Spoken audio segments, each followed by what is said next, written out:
우리 인간은 연약한 존재입니다. 그래서 약함을 고백을 하는데, 그럼 약하다고 고백하는 우리 인간들은 약함 속에 머물러 있느냐? 그러지 않다는 겁니다. 약함을 고백하는 우리에게는 전능하신 능력의 하나님이 계시기 때문에 그 하나님으로 인하여 우리는 강한 자가 될 수 있습니다. 다윗 같은 경우는 참으로 연약한 존재였잖아요. 그런데 강하신 하나님이 함께 하시고 그에게 힘을 주시니까 골리앗도 이기고 왕 중에 왕이 되었어요. 여러분, 아무 힘이 없었던 그러한 요셉, 노예, 하나님이 함께 하시니까 형통한 자가 되어가지고 한 가정을 살리더니 한 나라를 살리고 민족을 만들어 놓는 엄청난 일을 하게 되어져요. 약한 자지만 강한 일을 할 수 있도록 하나님은 도와주시더라는 말씀입니다. 사도 바울도 고린도 교회에 편지하면서 나는 약할 때 도리어 강함이다, 그런 고백을 하지 않습니까? 그 이유는 내가 약하니까 어떻게 돼? 하나님을 의지할 수밖에 없습니다. 그러면 그러한 약했던 내가 하나님이 도와주시니까 어떻게 돼? 강한 자가 되는 거예요. 그래서 내게 능력 주시는 자 안에서 내가 모든 것을 할 수 있다라고 말씀하는 것입니다. 여러분, 내가 나름대로 힘이 있다고 생각하는 사람은 여러분 약해질 수밖에 없습니다. 왜? 내 힘으로 무언가를 해보려고 하기 때문에 그런 겁니다. 자기가 가지고 있는 힘 있죠. 그런데 그 힘에는 한계가 있습니다. 그래서 자기의 힘으로 무엇인가를 하려는 사람들의 특징적 언어가 뭡니까? 못합니다. 안 됩니다. 입니다. 왜? 내 힘으로 안 되거든. 내 힘으로 못 하겠거든요. 그런데 약한 사람, 난 약해, 힘이 없어, 내가 할 수 있는 건 아무것도 없어. 그런데 하나님이 함께 계시고 하나님이 도와주시면 무엇이든지 난 할 수 있어. 이건 믿음이죠. 이런 사람은 비록 약하지만 세상적으로 보면 아무 힘도 없어 보이지만 오히려 그 사람은 강함을 보여주는 사람이 되어지는 겁니다.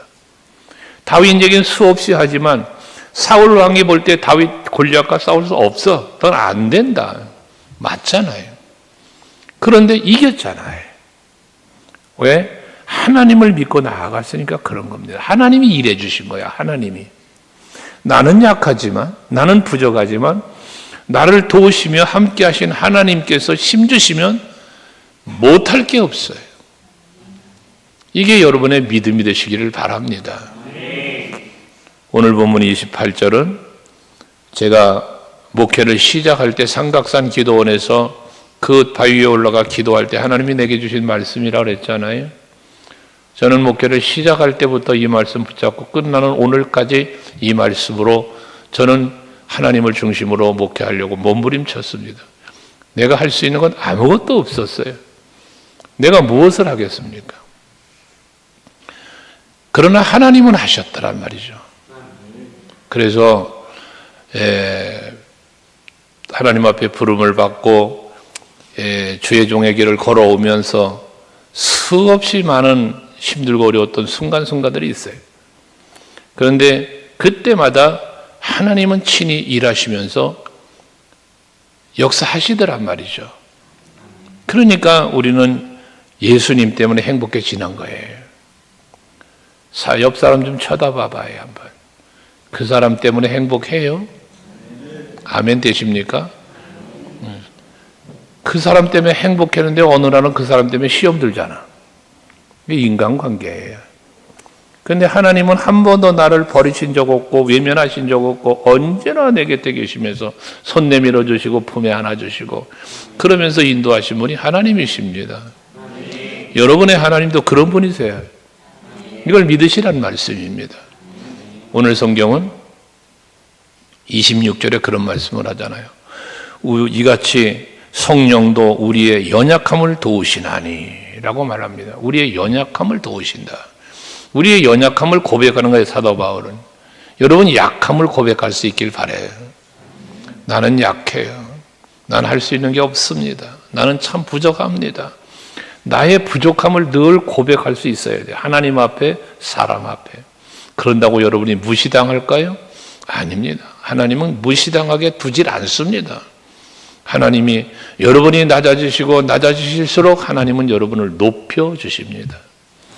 연약함을 고백할 때 하나님은 연약한 나를 도와주신다고 했습니다. 도와주신다고. 어떻게 도우시는가? 하나님의 도우심을 오늘 성경은 말하고 있는데요. 하나님이 우리를 어떻게 도우시는가? 오늘 26절에 보면 성령께서 오직 성령이 말할 수 없는 탄식으로 우리를 위하여 뭐에? 친히 간구하신다. 두 가지를 말합니다. 말할 수 없는 탄식으로. 이 말은 뭡니까? 전심으로 해요. 온심을 다하여 해요.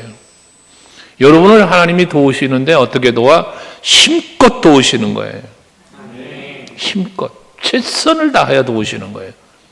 이게 하나님의 도우심입니다. 그러니까 아무 힘도 없는 돌멩이밖에 막대기하고 돌멩이가 갖고 있는 다윗에게 힘을 강력하게 불어넣으시니까 그 거대한 골리앗이 쓰러지더란 말이에요. 이게 하나님이 도우심이에요. 전심으로 도우시는 거예요. 홍해바다를 가르시는 것, 모든 것이 그렇습니다. 이게 온 힘을 다하여 도우시는 하나님이십니다. 하나님 여러분에 그렇게 일하시는 분이세요. 그러면서 뭐한다? 친히 간구하는, 친히. 여러분, 하나님은 여러분들을 직접 친히 그의 손길로 도우시는 분이세요. 나를 사랑하시는 것도 친히 사랑하셔요. 그래서 높은 보좌 버리고 이 땅에 찾아오신 거예요. 직접 찾아오신 거예요. 직접 자신이 십자가를 지신 거예요. 친히 일하시는 분이 친히 일하시는 분. 천지 만물 친히 창조하셨어요. 친히 흙으로 빚어 인간을 만드셨어요.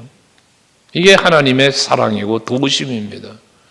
여러분을 위하여 일하시는 하나님 친히 일하신다.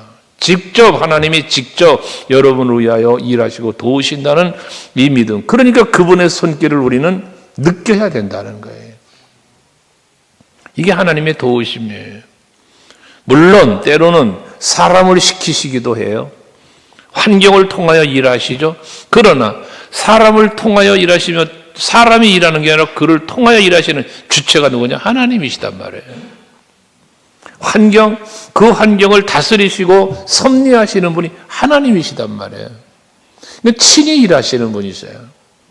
그러니까 여러분들도 하나님을 믿을 때 내가 믿어야 돼. 사람은 내가 사랑해야 돼. 주의 일 내가 해야 돼, 여러분. 하나님과의 관계는 그런 거예요. 하나님은 여러분들을 위해 친히 일하시는데 나는 안 하고 누군가가 하길 바라고, 여러분 그거는 하나님과의 관계에서 올바른 신앙인의 관계는 아닌 것이죠. 하나님의 일하심은 도우심은 친히 일하신다.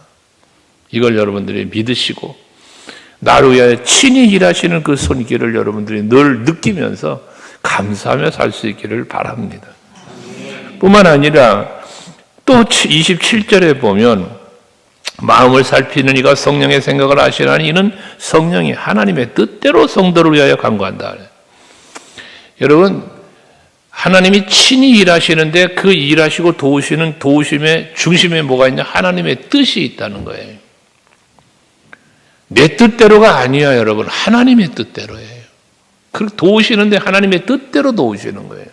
그럼 우리는 뭐 해야 됩니까? 하나님의 도움을 받으려면 그 뜻을 분별해야 되는 거예요. 근데 우리가 인생을 살면서 신앙생활하면서 교회생활하면서 우리는 뭐가 잘못돼 가느냐? 내 뜻을 관철시키려고 해요. 나의 생각, 나의 뜻대로 하려고 해요. 여러분, 그거 올바른 신앙이 아니에요. 우리의 신앙생활은 하나님의 뜻대로여야 돼요. 그래야 이루어져요. 하나님의 일하심은 친히 일하시면서 뭐 한다고요? 자기 뜻대로 해요. 하나님의 뜻대로. 그러니까 그 뜻을 우리는 찾아가야 되는 거예요. 그 뜻을 헤아려야 되는 거예요. 그래서 여러분에게 수없이 말씀드렸죠. 내 생각의 능욕을 버리시라고. 그놈의 내 생각 때문에 하나님의 뜻을 저버려요. 베드로가 얼마나 충성스럽습니까? 주님이 죽으신다니까 죽지 말아요. 안 돼요. 예수님 죽으면 안 된다잖아요. 병사들이 잡으러 왔는데 검을 뽑아들고 앞장서온 대제사장의 종의 귀를 잘라가면서 예수님 지키겠다는 거 아니에요? 얼마나 충성하는 겁니까? 그게 목숨을 건 충성인데. 세상적 관점에서 바라볼 때에 베드로의 그와 같은 행동은요, 대단한 충성입니다, 여러분. 대단한 충성. 목숨을 내건 충성. 근데 예수님 뭐라 해요? 네가 그러면 하나님의 뜻이 어떻게 이루어지냐? 너는 왜 하나님의 일은 생각하지 않고 사람의 일만 생각하냐? 라고 꾸짖잖아요, 여러분. 여러분, 교회의 주인은 예수잖아요. 머리를 예수님이라 하잖아요. 그럼 우리는요, 그분의 뜻을 찾으셔야 되는 거예요. 여러분, 신앙생활 하시면서 하나님의 뜻을 자꾸 물어야 돼요. 기도를 해도 내가 원하는 건 내 뜻 이루어 달라고만 기도하는 것이 아니라 하나님의 뜻이 무엇입니까? 그 하나님의 뜻을 묻는 기도를 수없이 드리셔야 하고, 그 뜻을 헤아린 다음에는 내 생명 다 바쳐 그 뜻을 이루기 위해 힘쓸 수 있는 여러분들이 되셔야 된다는 겁니다. 고집하며 내 생각만 내세우고 내 뜻만 내세우고 그 뜻을 이루려고 하지 말고 하나님의 뜻을 분별하고 그 뜻을 이루기에 여러분 생명조차도 내려놓을 수 있는 여러분이 되시란 말씀입니다. 날 위하여 친히 일하시는 주님은 높은 보좌 친히 버리셨고 이 땅에 오셨고 친히 십자가를 지셨다고 그랬잖아요. 그런데 그 십자가를 지심 속에서도 우리에게 모범을 보이신 게 뭐예요? 내 원대로 마시고 아버지 원대로 하옵소서. 여러분, 신앙생활을 행복하게 하고 싶으시죠? 행복하게 즐거운 신앙생활 하고 싶으시지 않아요, 여러분? 즐거운 신앙생활 하려면요, 즐거운 교회생활 하시려면요, 주님 뜻 따라가면 돼요. 주님 바라보시고 그분이 뜻이 무엇인지만 분별하며 가면 행복해져요. 즐거워져요, 주의 일을 해도. 근데 내 고집을 피다 보면 불행해져요. 다툼이 일어나요. 여러분 행복하지 않아요. 내 마음도 내가 모르는데, 내 마음도 내가 모르겠다는데, 우리가 그런 사람들이 인간인데 거룩하신 하나님의 뜻을 따라 그 뜻을 이루어 가기 위한 힘쓰는 여러분 될 수 있기를 바랍니다. 그러면서 28절에는 모든 것을 합력하여 선을 이루시며 일하신다. 하나님의 일하심은, 도우심은 선을 이루십니다. 선. 여러분, 그 선, 하나님이 말씀하는 선은 앞에 말한 하나님의 뜻이 이루어지는 거예요. 이게 선이에요. 그저 착한 일, 좋은 일, 이게 아니고요. 선을 하나님께서 이루신다는 선은 하나님의 뜻이 이루어지는 거예요. 그러면 하나님이 합력하여 선을 이루신다는 말은 연약한 나를 이끄시며 도우시며 하나님의 뜻을 이루는 자리에 나를 세우시고 그 뜻을 이루어 가시는 분이라는 거예요. 그러니까 내가 하나님의 뜻을 따라 순종하며 아멘하며 가면 행복해져요. 그런데 그 뜻을 거역하고 내 뜻대로 가려고 하면 부딪힘이 생기는 거예요. 하나님의 뜻과 내 뜻의 충돌이 일어나는 거예요. 선이 이루어지질 않으니까 여러분 내 마음도 불편하는 거예요. 하나님도 기쁘지 않아. 신앙생활은 여러분이 하시는 거예요. 여러분이. 예배 여러분이 하는 거예요. 기도 여러분이 하는 거예요. 다 여러분이 하는 거예요. 그런데 내가 하고 있지만 내 중심 속에 예수가 계시냐 안 계시냐, 말씀이 있냐 없냐, 성령이 내 안에서 나를 지배하고 있냐 아니냐에 따라서 달라지는 거예요. 교회는 다닌다니까요. 예배도 드린다니까요. 봉사 헌신도 한다니까요. 근데 여기에 주님이 계시냐 그 말이에요. 그분의 뜻을 찾아 그분의 뜻을 이루기 위한 그러한 순종한 마음으로 내가 헌신하며 예배하며 봉사하고 있느냐는 거예요. 아무리 주의 일을 교회 와서 많이 해도요, 그 중심에 예수가 없으면 그건 주의 일이 아니에요. 내 일이죠. 나의 일이라고 하려다 보니까 힘들어. 내려놓고 싶어요. 그만두고 싶어요. 그러는 거예요, 여러분. 주의 뜻을 이루며 주님의 뜻이 이루어진 선이 거기에 있다면 그 선을 이루기 위해서 나는 희생하는 거예요. 그래서 자기를 부인하고 자기 십자가 지고 날 따라와라 주님 그러시잖아요. 그 길이 행복한 길이야. 그 길이 여러분 즐거운 길인 거예요. 저는 우리 서강교회 성도 여러분들이 하나님의 도우심으로 힘입어서 신앙 승리도 하시고 또 헌신의 기쁨이 있기를 바라고, 그로 인하여 이 교회가 그리스도 예수를 중심으로 견고하게 세움을 입어가고 부흥하는 놀라운 역사가 있기를 주의 이름으로 축원합니다. 나무에다가 늘 비유했잖아요. 예수님이 중심이시고 여러분들이 영적인 리더자가 되어 그 원줄기된 예수께 붙어 있으면 그 붙어 있는 원가지에 격가지들이 생기면서 열매가 맺어진다고 그러잖아요. 그런 격가지들이 여러분에게 붙어 있을 수 있는 원가지로서의 역할을 감당하는 여러분들이 되시자는 거예요. 내가 예수께 붙어 있지 않은 가지면은 여기서 무슨 격가지가 생기겠으며 무슨 열매가 있겠습니까? 그렇죠? 여러분 스스로가 예수께 견고하게 붙어 있는 성도들이 되셔야 돼요. 그 은혜를 내가 힘입어야 돼요. 그 사랑을 힘입어야 돼요. 그러면 여러분들을 통하여 성도들이 삶의 열매를 맺어가는 겁니다, 여러분. 그 모습이 우리 서강교회의 모습이기를 원합니다. 머리 대신 예수를 중심으로 각 지체들이 자기의 역할을 잘 감당하면서, 자기의 역할이 뭐요? 지체로서의 역할이 뭐요? 내가 지시하는 대로 움직이는 게 역할이에요, 여러분. 내가 시키는 대로 오더를 받고 움직이지 않은 지체는 그건 장애야, 장애. 여러분들은 예수께 붙어있는 지체로서 그분의 오더를 받아서 가라 하면 가고 하라면 하고 붙잡아라면 붙잡고 일어서라면 일어서고 걸어가라면 걸어가고 아멘하라면 아멘하고 내가 지시하는 대로 내가. 그게 바로 예수의 지시, 성령의 지시 아니겠어요, 여러분? 그렇게 살아봐요. 한번 그렇게 살아봐. 얼마나 행복한데요? 신앙생활 얼마나 즐거운데요? 여러분, 성령이 주시는 마음, 예수가 주는 마음. 그래서 여러분 예수님은 어떻게 하셨을까 생각해 보며 살자는 거 아니겠습니까? 그러면 여러분 그냥 즐거워요. 행복해지는 겁니다, 여러분. 우리 서강교회는 언제나 웃음이 넘치는 교회. 온 성도가 행복해서 서로 얼굴만 쳐다봐도 마음이 평안해지는 그런 교회. 할렐루야. 그럴 수 있길 바라는데, 그러려니까 뭐예요? 연약하고 부족한 낙한 나를 위해서 일하시고 도우시는 하나님의 은혜가 있기 때문에 이것이 가능하다.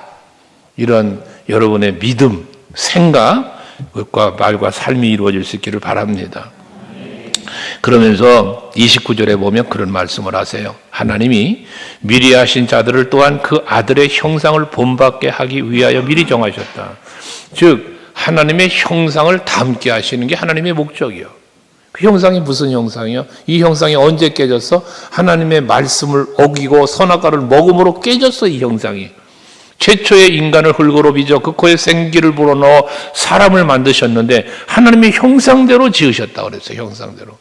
근데 이 형상이 파괴돼 버렸어요. 이 형상이 파괴가 돼 버렸어요. 여러분 심령 속에 예수의 그 형상이 파괴되지 않기를 원해요. 예배소 교회를 향하여 요한계시록 말씀에 보면 예배소 교회 예수님 그러잖아요. 너희 처음 사랑을 회복하라. 처음 사랑을. 어디서 그 사랑을 잃어버렸는지 한번 돌아보면서 그걸 회복하라는 거예요, 여러분. 여러분들 하나님 사랑하시잖아요. 그렇잖아요. 사랑하죠. 그래서 나를 위해 십자가 지신 예수를 생각하면 성찬 예식할 때 눈물이 나고 보혈 찬송을 부르면 눈물이 나고 십자가만 생각해도 참 마음이 찡하잖아요. 그런데 그게 식어졌어. 그게 사라졌어. 우리가 나도 모르는 사이에 그게 사라져 버렸어요. 요걸 회복시키자는 거야, 요거를. 요것을. 서랍을 하고 서재를 정리하다가 보니 옛날에 남충렬 원로 목사님이 젊으셨을 때 사진이 있고 우리 장로님들, 권사님들 아주 꽃다운 나이에 이렇게 얼굴들이 있는 사진을 이렇게 보게 됐어요. 물론 저 자신도 어린 시절의 사진들이 이렇게 있고 그걸 보게 되었는데 참 이 추억들이 조록조록 생각이 납니다. 그렇지, 이런 시절이 있었는데 그때는 이랬는데 하는 생각들이 주마등처럼 떠오르는 거예요. 근데 그러면서 이어진 생각, 근데 그런데 지금은 생각해 보면 왠지 그때와는 좀 뭔가 다른 나의 모습이 보이잖아요, 여러분. 우리는 변해야 돼요. 변해야. 그러나 변질은 되면 안 돼. 예수라고 하는 이 본질은 변질되면 안 되는 거예요. 그녀와 그 사랑으로 그 형상을 잃지 않도록 힘쓰는 여러분 되시기를 바랍니다. 간혹 우리 그런 얘기 하잖아요. 여러분들 뭐 장로님이 임직 때, 전 목사 임직을 받거나 또 뭐 권사님들이 되거나 뭐 손을 들고 선서하잖아. 선서, 그죠? 이제 은퇴하실 텐데 선서를 하시잖아. 그때 마음만 잃지 않는다면 신앙생활 잘할 거야. 그 마음만 잃지 않는다면. 근데 왠지 그 마음을 그냥 잊어버려. 우리 오늘 이 구역 권사님들 찬양하셨는데 참 연세가 이제 많이들 드셨잖아요. 찬송하는데도 힘이 좀 없어, 옛날만큼. 근데 제가 정말 우리 권사님들께 감사하는 건요, 매일 새벽이면 자리를 지키시는 그 모습이 전 잊을 수 없어요. 잊을 수가 없죠.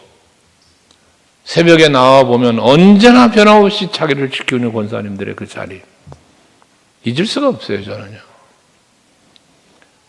여러분, 정말 한결같이 제 서재에 그 휴지함이 이렇게 있는데 거기에 보면 글이 써요. 처음처럼이라고 글이 있어요. 처음처럼이라는 글이. 어느 장애인 단체에서 그걸 만들어 가지고 보내온 거예요. 성교비 좀 후원해달라고. 그래서 그걸 볼 때마다 그래, 처음의 마음을 잃지 않고 초심의 마음을 잃지 않고 잘 가야지 이런 다짐을 했어요. 근데 어느 분이 오셔가지고는 아니 웬 소주 회사 글을 갖다 붙여놨어 그래요. 근데 그게 어느 소주 만드는 회사가 술 이름이 처음처럼이라는 술이 있답니다. 근데 그게 아닌데, 술집 광고가 아닌데, 술 광고가 아니고 우리가 처음의 마음을 갖고 살자는 마음에서 장애인 단체가 만들어진 건데, 이렇게 보세요. 똑같은 걸 보면서도 어떤 사람은 술 생각하고 어떤 사람은 하나님 생각하잖아요. 여러분, 내 마음에 하나님의 형상이 살아있으면, 예수님의 그 십자가의 사랑과 은혜에 대한 그 감사와 감격하는 마음이 내 안에 살아있으면 우리의 생각과 말과 행동은 그렇게 가는 거예요. 그 길을 따라 선 앞에서 합력과 선을 이루는 길을 가는 거예요. 그런데 그게 자꾸 사라지기 시작하면 여기 이제부터 뭐가 나오고 육체의 소욕이 나오는 거예요. 욕심. 그래서 하와도 선악과 먹은 거잖아, 그게 여러분. 그래서 성령의 우리는 연약한 존재가 그렇게, 그런 연약한 존재를 돕기 위해서 성령이 일하시면서 그 형상을 회복시켜 주기 위한 일을 하신다는 말씀이에요. 여러분, 하나님의 형상이, 예수의 그 십자가의 사랑의 형상이 여러분 속에 회복되길 축복합니다. 그런데 이렇게 일하시는 하나님이 도우시는 성령의 도우심이 이루어지는 단계가 있는데 30절에 보면 세 가지 단계를 말하고 있어요. 거기 보면 제일 먼저 뭘 말씀하시냐면 부르시고 라는 말씀을 해요. 부르시고. 여러분, 하나님은 여러분을 부르시는 거예요. 부르셔요. 세상에 살던 여러분, 죄 가운데 있던 여러분을 부르셨어. 그래서 모세야 모세야 양치는 모세를 부르시는 여호와 하나님. 여러분 부르시는 거예요. 야 베드로야, 너 배 좀 띄워라. 부르시는 거예요. 부르시는 거. 여러분도 그렇게 부르심을 입으신 분들이에요. 하나님 앞에 부르심을 입었어.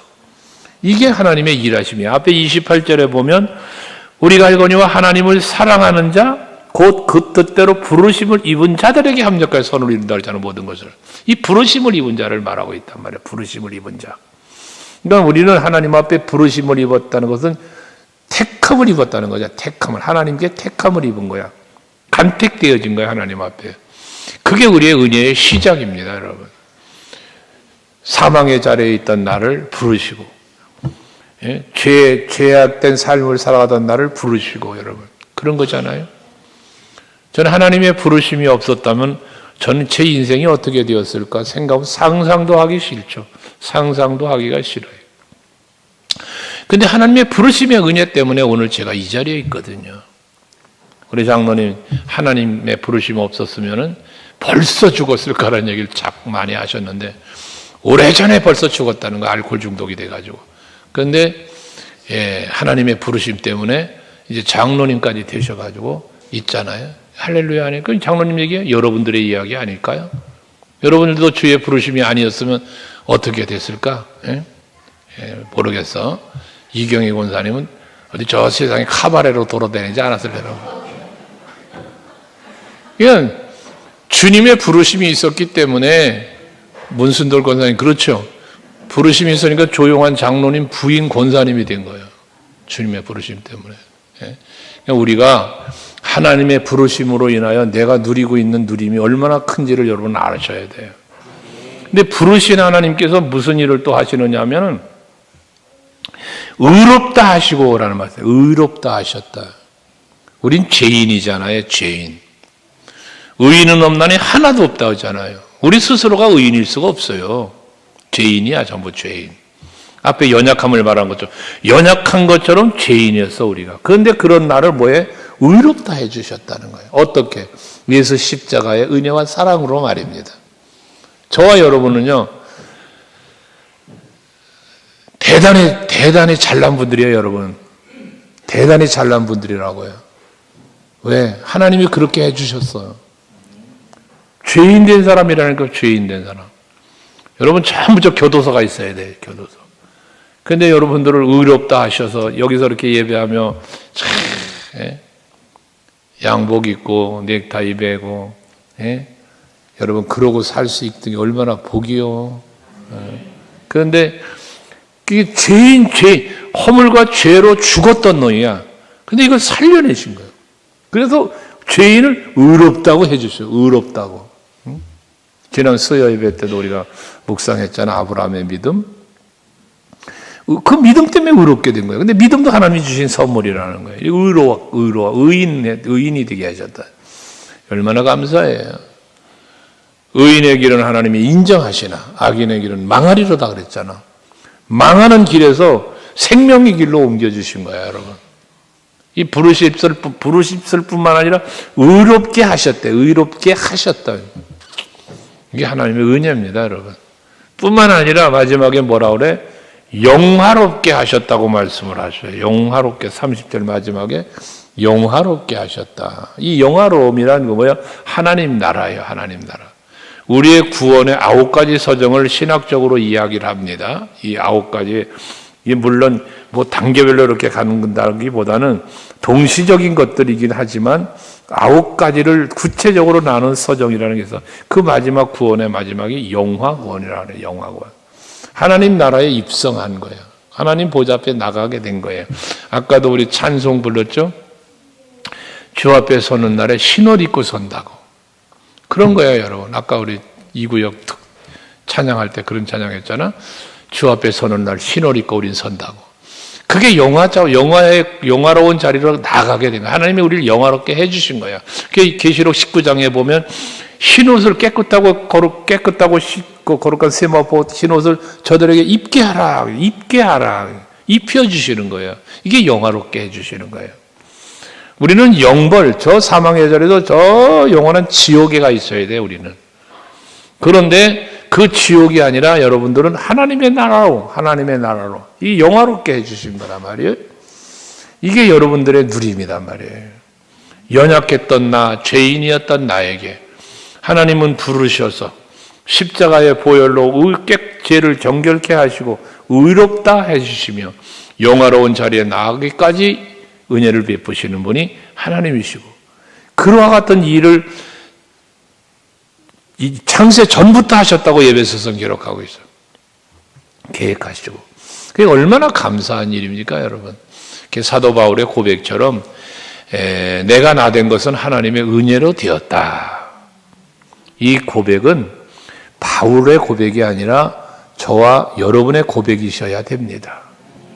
오늘 내가 존재함이, 오늘 내가 살아가는 모든 삶의 모습들이 하나님의 은혜라는 사실을 내가 믿고 그 은혜에 감사할 수 있는 우리들이 되어지면 그게 곧 하나님의 영광 기쁨이고 여러분들도 누림이 되는 거예요. 누림이 딴 데 있나 뭐. 여러분 누림이 뭐 멀리 있어요? 아니에요. 행복이 멀리 있어요? 아니거든요. 행복하기 위해서 어떻게 하라고 그랬어요? 잊어버렸어? 행복하길 원하면 행복해 하면 된다고 그랬잖아요. 근데 스스로가 행복하지 않아. 스스로가. 그러니까 자기가 만들어 놓은 감옥 속에 자기가 갇혀 산다니까요. 감옥을 자기가 만들어, 자기 스스로가. 그리고 그 감옥 속에 자기가 갇혀서 살아. 그러니 그 인생이 얼마나 불쌍한 인생이야, 여러분. 행복하기를 원한다면 행복해 해라고 했잖아. 즐겁고 행복한 삶을 살려면, 그래서 행복은 어디서 오느냐? 감사에서 와요. 감사하며 사세요, 여러분. 불평한 일을 찾아보면 수없이 많아요. 네? 인간관계도 그래요. 어떤 특정한 사람을 놓고 생각해 보세요. 그 사람에 대한 불평할 것 찾아보세요. 수없이 많아요. 그런데요, 그 사람에 대한 감사할 일, 좋은 걸 생각해 봐요. 있어요. 이 세상의 인간관계 속에서 다 악한 사람이 어디 있겠어요? 다 좋은 사람이 어디 있겠어요? 날마다 같이 사는 부부지간에도 다투잖아요. 이게 인간관계예요. 그런데 여러분들이 감사를 찾아가 보면 행복해지기 시작해요. 나 자신의 행복, 부부가 행복, 가정의 행복, 교회가 행복. 감사를 찾아보면 그게 누림이야, 누림. 그래서 여러분 교회에 오시면, 특별히 교회에 오시면 감사할 일을 찾아보세요. 이렇게 찾아봐. 교회를 향하여, 목사님을 향하여, 장로님을 향하여, 권사님 향하여, 구역이면 구역 식구들 간에, 서로 간에 감사할 일을 찾아보세요. 그러면 내가 행복하고 모두가 행복해지는 거예요. 감사할 일이 전혀 없진 않으니까. 그런데 감사할 일은 안 찾고 불평하고 원망할 일만 자꾸 찾아보고 쳐다보면 그런 것만 보여, 그런 것만 생각나. 그러면 자기가 불행해지고 같이 모두가 불행해지는 거예요. 왜 세상을 그렇게 살아? 왜 그렇게 살아? 제 친구 목사님 얘기했잖아. 오늘도 그 친구한테 한 소리 들었어요. 이 목사, 왜 당신이 전화할 일을 다른 사람한테 듣게 하냐? 그렇고 전화가 왔어요. 뭔 소리야? 은퇴한다며. 그 은퇴 조용히 하고 나중에 조용히 불러 만나려고 그랬지. 그랬더니 서운하다고 그래요. 그런데 그런 거잖아요, 여러분. 우리가 서로 간에 이렇게 관계를 맺어가면서요, 한없이 다정하고 행복한 관계를 갈 수 있어요. 부부도 마찬가지야, 부부도. 그건 친구도 마찬가지예요. 교회도 마찬가지란 말이에요. 그러니까 여러분이 교회에 오시면 항상 그래서 서로를 바라보되 긍정을 보고, 감사리를 보고, 사랑의 눈으로 보고, 믿음의 눈으로 보고. 그러면 어떻게 된다? 행복해지는데 누가 행복해? 내가 자신이. 그리고 행복을 또 누군가에게 선물할 수 있으니 우리 교회는 나로 인하여 행복해지는 거야. 교회가 나로 인하여 평안해지는 거야. 그러면 부흥해요, 교회가. 그러면 부흥을 하는 거야. 밖에 나가서 입만 열면 교회 자랑, 입만 열면 목사님 자랑, 입만 열면 장로님 자랑, 권사님 자랑. 그럴 수밖에 없지 않아. 내 마음속에 생각이 그러니. 그러면 그 말을 듣는 주변의 사람들이 야, 저 교회 좋은 교회인가 보다. 그러고 오지 않겠어요? 여러분 과거 지금은 안 붙죠. 오랫동안 붙여놨었잖아. 우리 목사님 설교 좀 한번 와서 들어보세요. 현수막 걸었을 때. 여러분 그때 그 현수막 보고 오신 분들이 몇 분 계세요. 근데 그분들이 오셔서 하신 말씀이 하나같이 뭔 줄 알아요? 그 현수막을 볼 때 저 교회는 평안해 보인다. 그랬다는 거예요. 장로님들이, 성도님들이 우리 목사님 와서 설교 좀 한번 들어보라고 말할 정도의 목사님과 성도들과의 관계가 좋아 보이더래. 평안해 보이더래 교회가. 그래서 왔다고 하신 분이 계세요. 여러분 그런 겁니다. 우리 교회는 행복한 교회가 되어야 합니다. 평안한 교회가 되어야 합니다. 근데 그 평안과 행복을 누가 만들어간다? 내가. 라고 생각하면서도 그 내가 속에 누가 있다? 예수가 있다. 이 신앙을 갖고 예수로 강건해지시고 예수로 행복해지는 여러분 모두 되시기를 주의 이름으로 축복합니다. 영적으로나 육적으로나 강건하시고 그 행복을 나눠주고 평안을 나누어주는 우리 성도 여러분 모두 되시길 주의 이름으로 축복합니다. 자, 우리 이 시간에 기도하겠는데요.